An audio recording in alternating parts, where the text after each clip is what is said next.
بسم اللہ الرحمن الرحیم۔ السلام علیکم۔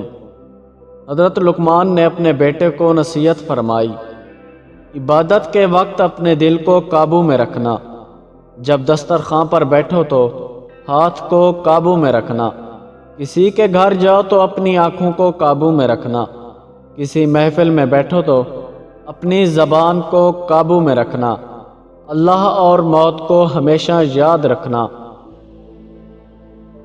کم ظرف ہوتا ہے وہ انسان جو دوستی ختم ہونے پر آپ کے کردار پر وار کرے۔ جس انسان کی سانس نکل جائے وہ زندہ نہیں رہتا، اور جس سے احساس نکل جائے وہ انسان نہیں رہتا۔ موسم بدلنے کا وقت آ جائے تو وقت کا موسم بدل جاتا ہے۔ سب سے بد قسمت وہ انسان ہے جو اپنے مستقبل سے خائف ہو۔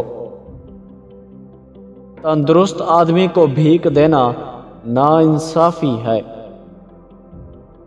جب 3 شخص ساتھ میں بیٹھتے ہیں تو 2 شخص کان میں بات نہ کریں، اس سے تیسرے کو تکلیف ہوگی۔ جب تمہارے پڑوسی کے گھر میں آگ لگی ہو تو تمہاری اپنی جائیداد بھی خطرے میں ہے۔ ہم سمجھتے کم سمجھاتے زیادہ ہیں، اس لیے سلجھتے کم الجھتے زیادہ ہیں۔ اگر جیب برابر ہو بھی جائے تو ذہن برابر نہیں ہوگا۔ کچھ لوگ جنگلی جھاڑیوں کی طرح ہوتے ہیں، ان سے الجھنے کی بجائے ان سے بچ کر نکلنا چاہیے۔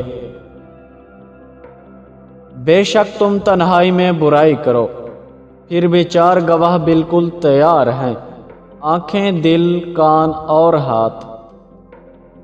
پیارے دوستو، ویڈیو کو لائک کریں اور ہمارے دوسرے چینل کا لنک ڈسکرپشن میں موجود ہے، اس کو جا کر وزٹ کریں اور سبسکرائب کریں۔ شکریہ۔